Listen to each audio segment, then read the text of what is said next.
There's a moment in every great collapse when the numbers stop making sense. When prices rise faster than thought, when currencies lose their name, and when even gold feels abstract. That's when people remember what they were always told but never believed. Wealth is not printed. It grows or flows. It's the earth beneath your feet and the water you can drink. Everything else is fiction. In the long history of money, every empire eventually meets the same fire. Rome melted its silver. Weimar drowned in paper. Argentina inflated away its dignity. The symbols change, but the truth remains. When money burns, land and water are the only things left that cannot vanish. In 1923, a German farmer named Ernst Müller watched his neighbors push wheelbarrows of paper into town to buy bread. He didn't go. He stayed home, tending his fields. His farm wasn't large, just a few hectares of wheat and a small creek that crossed the property. While others traded fortunes of flour, he harvested his own food, drew his own water, and slept in peace. When the market collapsed, Ernst didn't notice right away. Prices meant nothing to a man who didn't need to buy what he already had. But his story wasn't about luck. It was about understanding something that modern society forgets. Money is a contract, not reality. The soil under your boots is real. The stream that feeds your crops is real. Everything else, the digits, the shares, the bonds, lives only as long as trust allows it. By the time most people understand that, it's already too late. In every era, the illusion begins the same way.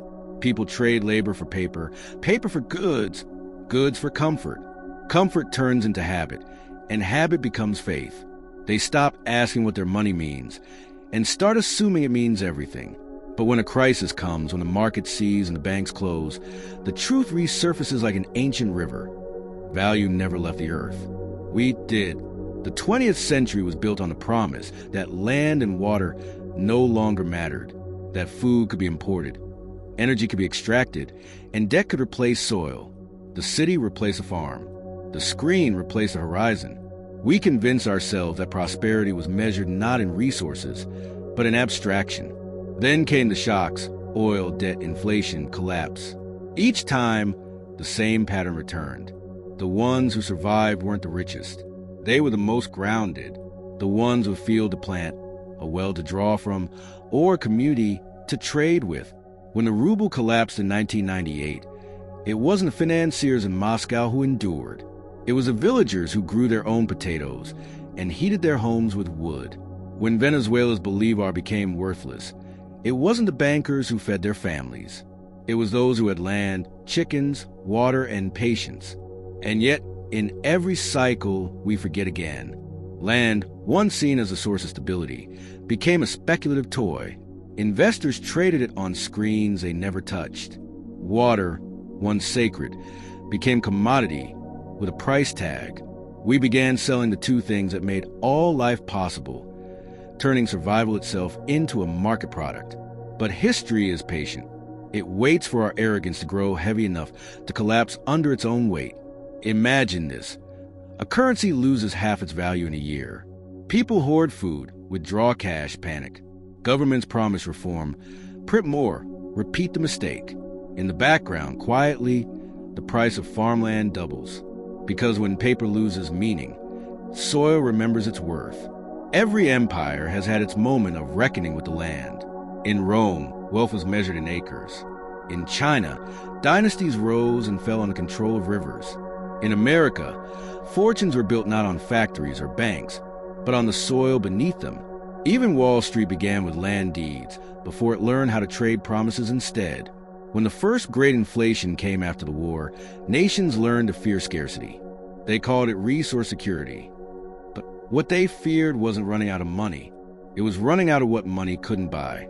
To understand wealth in its purest form, picture a simple scene: a farmer digging irrigation channels under a dry sun. Every drop he redirects will one day grow into something he can eat, sell, or pass on. That's wealth. It doesn't vanish when markets close. It doesn't depend on algorithms or interest rates. It depends only on the rhythm of the seasons and the patience of hands. But modern wealth forgot the rhythm. We replaced seasons with quarters, patience with projections. The soil became a spreadsheet, and the rivers became data. And yet, when crisis strikes, reality returns fast. In 2008, when financial markets froze, investors fled back to the oldest asset known to humanity: land. They called it real estate, the last trace of the word real left in finance. When hyperinflation hit Zimbabwe, people traded fields for food, water for safety, and trust for survival. In every fall in currency, the same conversion happens. Paper back into earth. There's a reason the wealthy of every era quietly buy farmland. It's not nostalgia.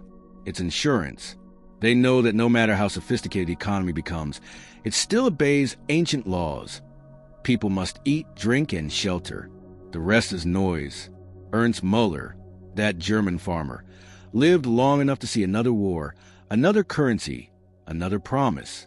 He never sold his land. When his grandchildren asked him why, he said, "Because the earth doesn't need a government to stay valuable." He died poor in money, rich in everything else. As the world moved faster, his story faded, one more forgotten lesson buried beneath progress. But history is patient, and it always returns to the same truth. When money burns, the ground beneath your feet is the only thing that stays cool. If you've made it this far, understand this: the next collapse won't look like the last.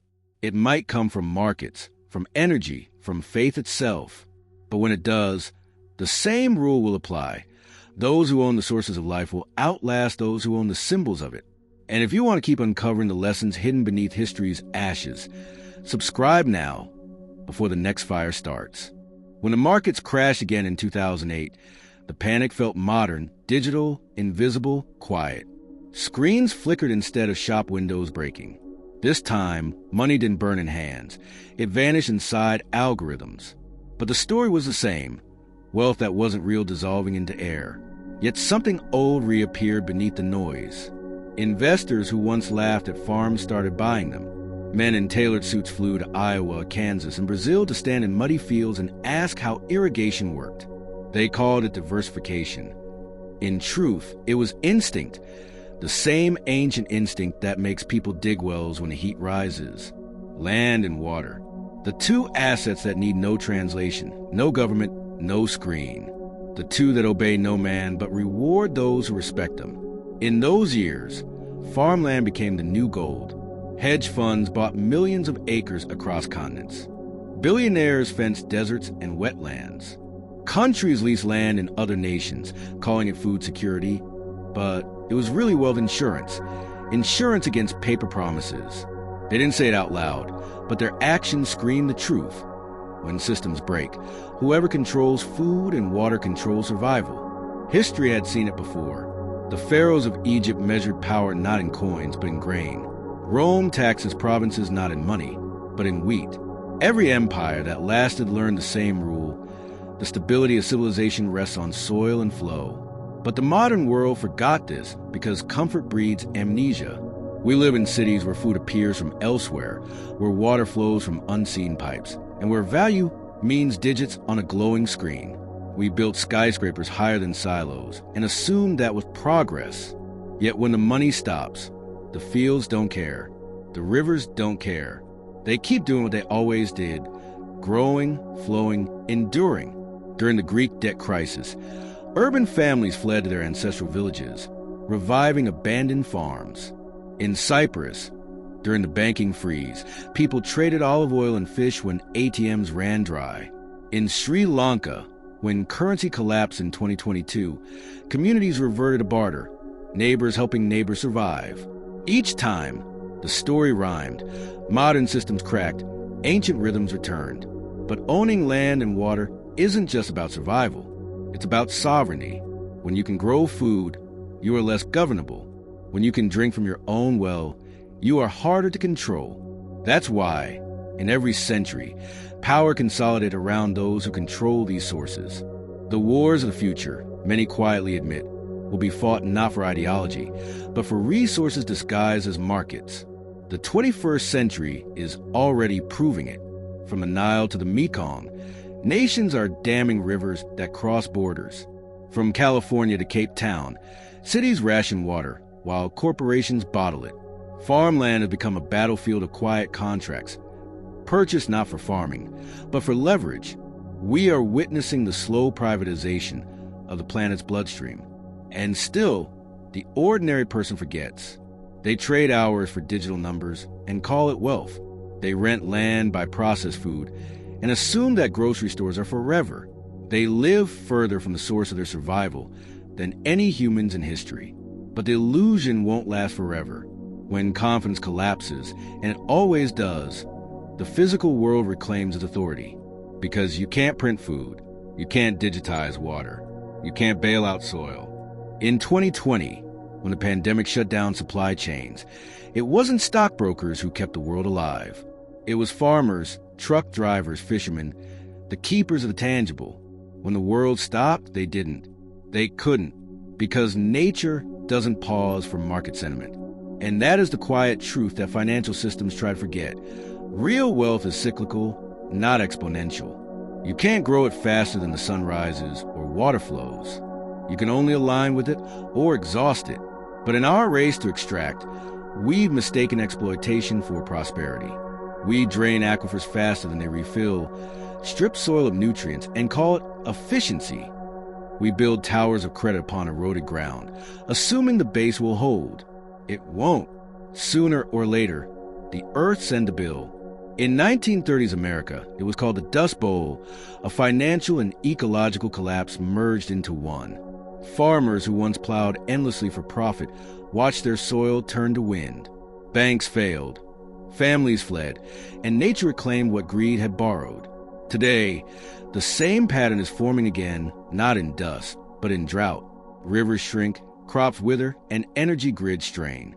And still, the stock market rises. For now. But when the cycle turns, and it always turns, those with the basics, land, water, skill, and community, will weather it. Because the future doesn't belong to those who can predict the next bubble. It belongs to those who can plant and wait. In the end, wealth is patience made visible. Ernst Muller's descendants, the German farmer who ignored inflation a century ago, still live on that same land. They grow wheat, solar panels, and memories. Their wealth isn't measured in euros or dollars, but in continuity. When asked what they learned from their ancestor, one of them said, "He taught us that real assets don't need a market to exist." That line could have been written anywhere, in Zimbabwe, Argentina, Turkey, or the United States, because the lesson is universal. When systems of trust collapse, the physical replaces the financial. The next great crisis may not be monetary. It may come from scarcity, of food, of energy, of water, but the effect will be the same. Those who own the sources of value will endure. Those who depend on symbols will panic. And in that panic, history will whisper what it always does. Wealth is not what you hold. It's what holds you when everything else lets go. So when money burns again, and it will, remember the map that never changes. Find the soil. Find the water. Find what grows, not what glows. Because when the paper turns to ash, when the code disappears, and when the screens go dark, the earth will still be there, patient, ancient, unbothered, waiting for those who remember. And maybe, just maybe, will remember too.